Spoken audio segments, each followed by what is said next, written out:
บัดนี้พวกเสรีประชาธิปไตยนี้ให้ตัวอย่างผู้ยุลาวมันเห็นแบบนั้นแต่ประเทศที่เป็นประชาธิปไตยหรือกำลังจะเป็นประชาธิปไตยนั้นบ่สนใจบ่ให้ความสำคัญบัดพวกคอมมิวนิสต์มันให้ความสำคัญเด้มันพร้อมกันปับมันปกป้องเอากันปับรัสเซียจีนเกาหลีเหนือเขาพร้อมกันปับแต่ส่วนประเทศที่อยากได้ประชาธิปไตยนี่แล้วเสยบ่มีช่วยเหลือบ่มีสนับสนุนอ้างเหตุผลว่าบ่ไปแทรกแซงคนอื่นเพิ่นเป็นคนดีอ้างเหตุผลว่าแต่คอมมิวนิสต์มันบ่ได้อ้างเหตุผลแบบนั้นเด้เอ้าข้าพเจ้าจะให้ตัวอย่างเดิงเวียดนามมันกระส่งคนมันเข้าไปแทรกแซงประเทศไทยตั้งแต่สมัยบ่ทันได้เป็นคอมมิวนิสต์มันส่งคนไปแทรกแซงสปป.ลาวนี่มันก็ส่งคนมันไปแทรกแซงประเทศไทยอย่างหน้าแป้นๆอย่างหน้าด้านๆแล้วมันก็ไปล็อบบี้รัฐบาลให้เข้าข้างมันให้ปราบปรามพวกต่อต้านนี่ความแตกต่างระหว่างคอมมิวนิสต์กับเสรีประชาธิปไตยมันอยู่บนนี้มันจากคน11คนมันประกอบอาวุธให้แล้วมันประกอบทหารให้มันประกอบปืนให้มันประกอบเงินให้เพื่อประโยชน์ของมันสิยึดประเทศลาวให้ไปขึ้นกับมันให้พร้อมฮานอย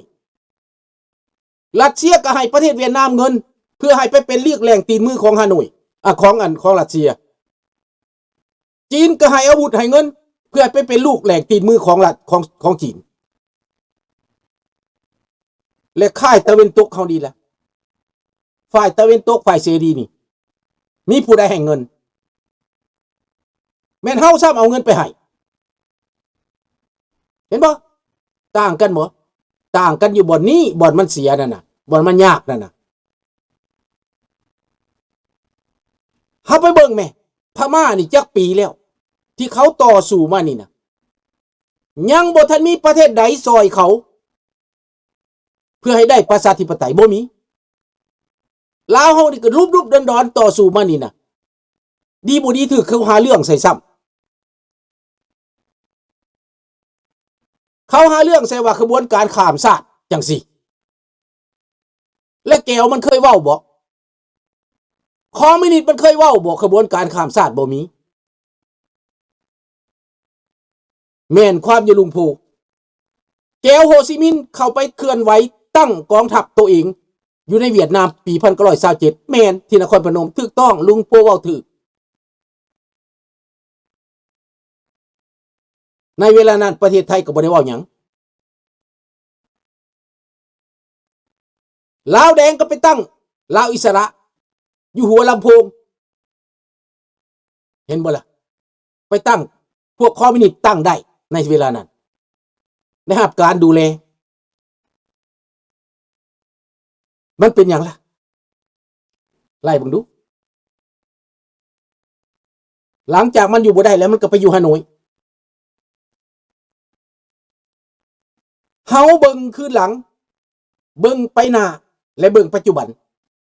เห็นจังซี่แล้วจังมาทบทวนคืนมาอันนี้บ่แม่นต่อว่าต่อขานบ่แม่นต่อต้านแต่ต้องมาเว้าว่าเหตุการณ์ที่มันเป็นฝ่ายประชาธิปไตยนี่บ่ได้รับการสนับสนุนคือกดหัวซ้ำคือข่มเหงซ้ำเขาบ่สนใจนำประชาธิปไตยเขาบ่เคยมีเจตนาสนับสนุนประชาธิปไตยเลยนี่แหละแล้วในปัจจุบันนี้รัฐบาลทำส่งเสริมประชาธิปไตยบ่เฮาก็คิดว่ารัฐบาลทำส่งเสริมประชาธิปไตยบ่แม่นข้าพเจ้าก็ยังคิดผิดเด้คิดว่าทำจะมาส่งเสริมรัฐบาลประชาธิปไตยแต่ว่าเป็นแผนการบ่เฮายังบ่ฮู้ถ้าเบิ่งมันจบลงมันสิจบลงแบบใด ก็ผิดหวังพอสมควรอยู่ที่ว่าเฮาเลือกทำเฮาพอใจทำเพราะว่าเฮาอยากได้คนแข็งมาปราบคอมมิวนิสต์ว่าซั่นไป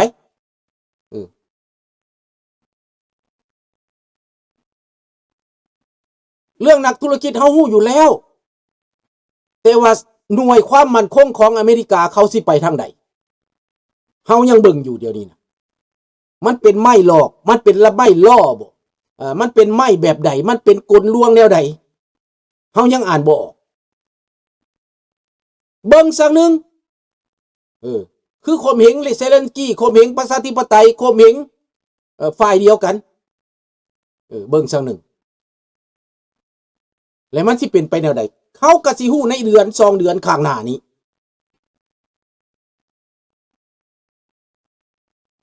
ดังนั้นฝ่ายประชาธิปไตยเฮานี่จังลุ่มลุกคุกคามคือพวกขบวนการต่อสู้ของลาวนี่นะขบวนการต่อสู้ของลาวนี่ในปัจจุบันนี่ล่มลุกคุกคานได้ดังนั้นต้องได้ลิ้นการเมืองในระดับโลกกับอเมริกาที่เฮาหวังเพิ่งที่สุดในปัจจุบันนี้ถึงจะมักตาถ้ำบ่มักตาถ้ำข้าพเจ้าก็ผิดหวังอีตาถ้ำพอสมควรขึ้นมาบ่ทันพอ2เดือนนี่ผิดหวังไปแล้วนี่นะ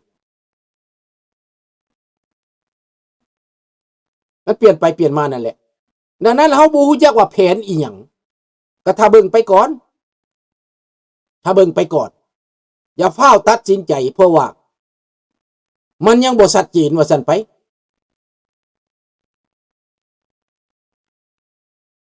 บ่ได้หมายว่าเดี๋ยวนั้นต่อไปบิสเนสอเมริกาเจ้าสิมาบริหารแบบบิสเนสต่อไปมันก็เป็นไปได้ยากแต่มันอาจจะเป็นแผนการของเราก็ได้มันจะเป็นไม้สุดท้ายของเราก็ได้เฮาก็บ่ฮู้ต้องเบิ่งไปอีกตีมวยนี่ลังเทื่อเฮาว่าคือสิแพ้มาแล้วมันบ่แพ้ก็มีเดาเอาบ่ได้ดอกข้าพเจ้ายังหวังว่าอเมริกาคืออเมริกาคันบ่เฮ็ดจังซั่นก็บ่สู้จีนบ่สู้รัสเซียแต่ว่ามันเสียใจนำเซเลนสกี้ตอนเฮาเ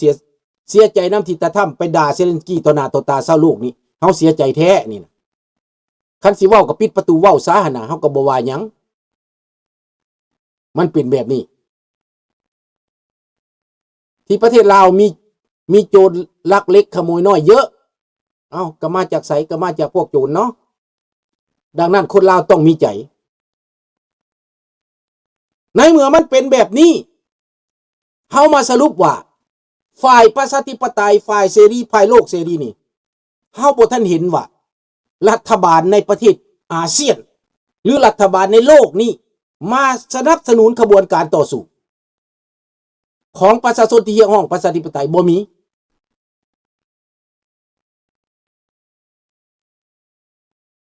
นี่บ่มี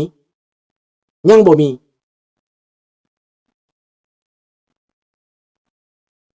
ส่วนประเทศแคนาดาข้าพเจ้าเห็นว่ามีอยู่ถ้าเฮามีคนจำนวนพลได้ข้าพเจ้าไปถามมาแล้วรัฐบาลในนี่มาน่ะเคยไปพบมาแล้วพวกลิเบโรนี่รัฐบาลของทริโดรัฐบาลของ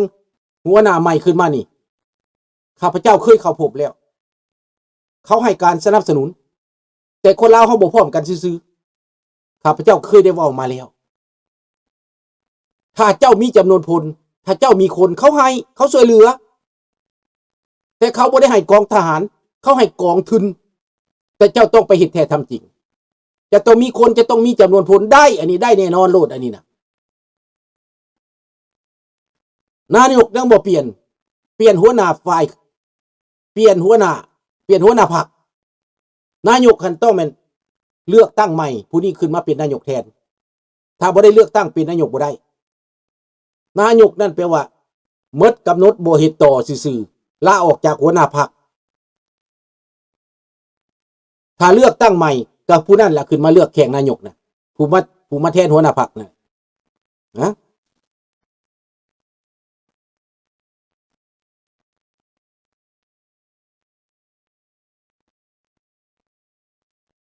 ดังนั้นปัญหาของเฮานี่มันมีปัญหาในเอเชียนี่เยอะ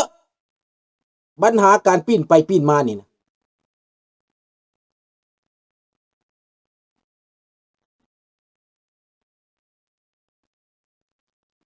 เขาเอาตัวรอดเป็นยอดดีเขาบ่ได้สนใจประชาธิปไตยเด้อพี่น้องต้องเรียนรู้ต้องเข้าใจคันเรียนรู้เข้าใจแล้วเฮาจึงจะกล้าเฮ็ดกล้าเข้าใจกล้าเว้ากล้าเฮ็ด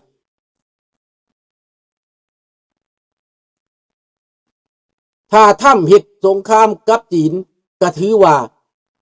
ยังครึ่งเสรีแผนนี้โจะสวยเหลือเงินเพราะว่าจะประเสริญหน้ากับจีนที่ทำคิดแบบนี้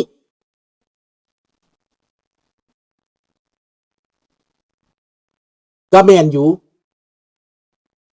ทำบ่อยากสู้กับสองประเทศรวมกันถ้าเขารวมกันทำก็มีปัญหาพอสมควรสองประเทศนิวเคลียร์สู้กับประเทศหนึ่งนะแต่ว่ามันเสียพันธมิตรดิความคิดของถ้ำกับบริถึกทั้งหมดมันผิดพลาดแต่ว่าเฮาก็ยังเสืออเมริกาอยู่ผิดพลาดปานใดอเมริกาคืออเมริกากองทัพอเมริกาเขาเข้มแข็งอยู่แล้วคันสิประเสริฐหน้าระหว่างประเทศนี่อเมริกาบ่ถอยแน่นอนเฮาก็เห็นแล้วได้สงครามโลกครั้งที่2เฮาเห็นแล้วแต่ว่าการเมืองนี่นะเฮาบ่มักนะการเมืองที่ถ้ำกำลังเฮ็ดเวลานี้นะทำลายพันธมิตรตัวเองนี่นะตัวนี้ที่เฮาบอกว่าบ่มักนะข้าพเจ้าเสียใจนักสมควรอยู่ไดเสียใจให้ถ้ำไดถ้ำเฮ็ดกับฝ่ายเดียวกันนี่นะบ่ได้แม่นว่าข้าพเจ้าต้านอเมริกาบ่แม่นเด้ข้าพเจ้าบ่มักพฤติกรรมถ้ำตอนนี้บ่มักพฤติกรรมเจดีแวนตอนนี้การกระทำเช่นนี้มันหักโหมจิตใจของคนและผู้ใดก็เกลียดชังอเมริกาคนในแคนาดาเกลียดชังอเมริกาเขาเกลียดชังรัฐบาลถ้ำนี่นะบ่แม่นเกลียดชังอเมริกาได้บ่เคยเป็นแบบนี้มาก่อนได้แม้แต่คนอเมริกาก็เกลียดชังถ้ำเดี๋ยวนี้นะแทนที่จะได้ความนิยมมานะ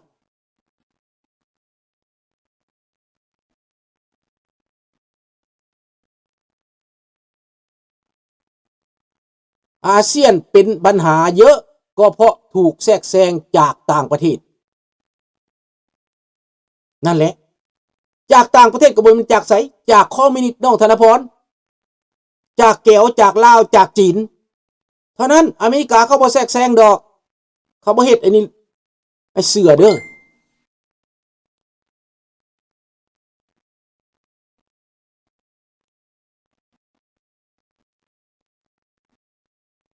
ประเทศไทยเขาด่าเบิร์ดด่าอเมริกาเบิร์ดเพราะว่าเขาถือคอมมิวนิสต์แทรกแซง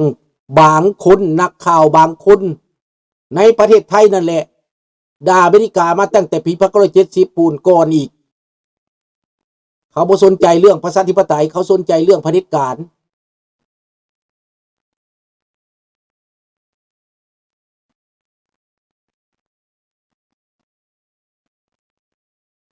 ตัวนี้แหละถ้าเรามีสตินะได้อำนาจแล้วบ่จำเป็นต้องกันแกล้งบ่จำเป็นต้องเอาคืนให้มันสง่างามไปเลยดี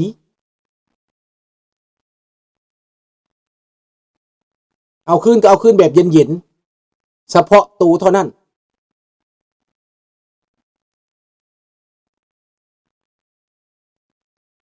นั่นแหละ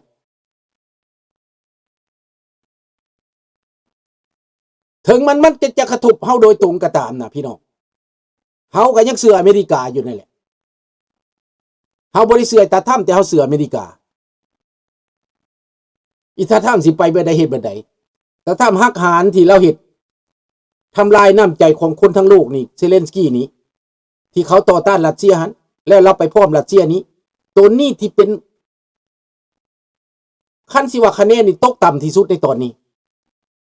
ของชาวโลกนะตอนเราได้ขึ้นมาภัยก็ดีใจนำเราสบายดีแก้วมิภัยก็ดีใจตอนเราบ่ได้ตอนเราถือข่มเหงกันน่ะเฮาก็เข้าข้างเราเฮาก็พร้อมเราถึงข้าพเจ้าบ่ได้เป็นพลเมืองอเมริกาแต่ข้าพเจ้าก็พร้อมเราเพราะมันบ่เป็นธรรมแต่บัดเรามีอำนาจมาแล้วนี่นะเราควรจะสร้างความเป็นธรรมน่ะ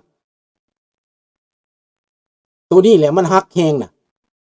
แต่ก็เบิ่งต่อไปก่อนพี่น้องบ่เกิน 2-3 เดือนเฮาจะเห็นว่า